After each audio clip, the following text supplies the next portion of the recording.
Islam Mackhachev just destroyed Dan Hooker within 2 minutes. I thought it was going to be a very frustrating night for Dan Hooker. I really did.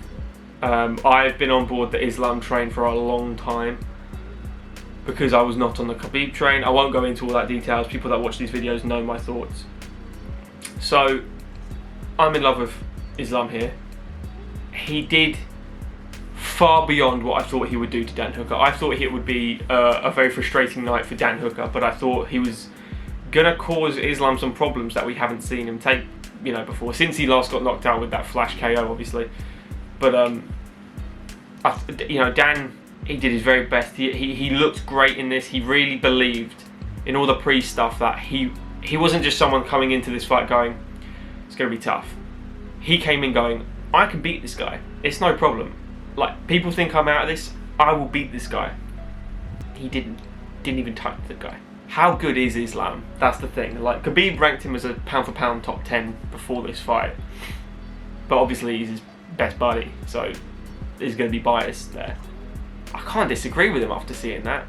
After seeing how he just shot down, double leg, dragged to the cage, manhandle, implement their game plan, their will upon you, and you can do nothing about it. That is special.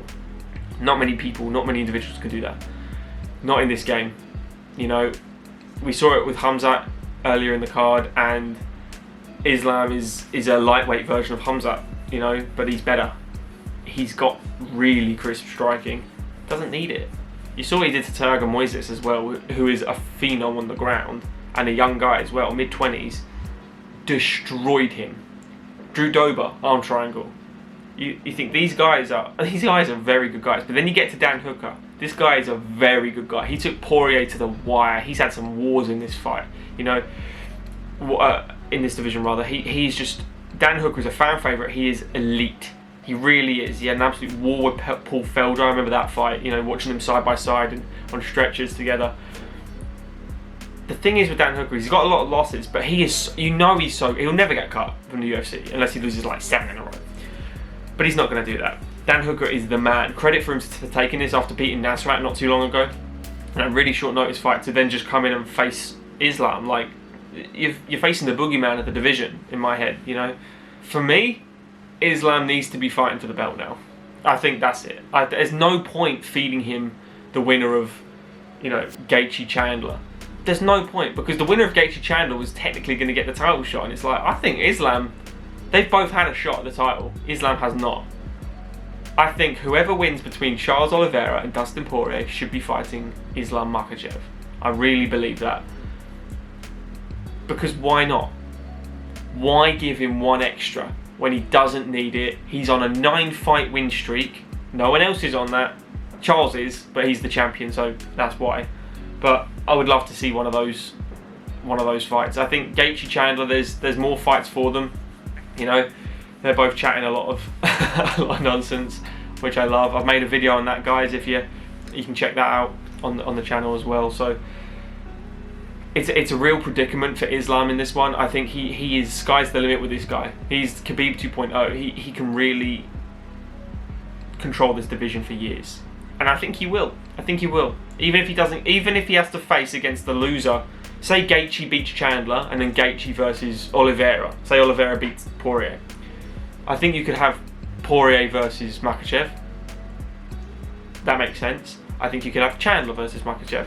But to me, why not just give Mackhachev the shot? They've all had a go at the title. He has not. The win streak is there. The control is there. The performances are there. He has the power, the star power. These Russians have the following of gods. And they're so patriotic behind their guys. And there's a reason for it, because they're so damn good. Again, I said it in the Khamzat video that these bearded, the no moustache beards, they're scary. All these guys, they look so similar. They all come from very similar places. They all have similar backgrounds. And Dan Hooker was put through the ring for, however, a month with crazy wrestlers. But imagine doing it from birth. That's what Islam is. That's what Khabib is. That's what all these guys are. They are all from birth. They're crazy, drilled nutters that are not just insane at sambo, not just insane at other forms of wrestling or jiu-jitsu or whatever. MMA. Islam is the complete MMA wrestler as well. He knows how to get someone down, he knows how to control wrists, he knows how to control you against the cage, whether you're in the centre of the octagon, whatever, he's got your number. And I don't see anyone causing him problems, to be honest, until he fights for a title. I'd see one of those guys making trouble in. But if Khabib can ragdoll Dustin, Islam can ragdoll Justin, to me. Unless someone can tell me otherwise, that's what I really believe. I think Islam should be fighting for a title, and I think Islam will get a title shot based off this. What do you guys think is next for Islam? How crazy was that fight? How impressive was that fight? Do you feel for Dan Hooker? Because I do a little bit. I really like Dan Hooker, so I feel for the Hangman, but Islam is just on another level to me. Remember guys, subscribe to the channel if you are new. Like the video if you have enjoyed it. Share it around. And we'll see you in the next one. Cheers guys.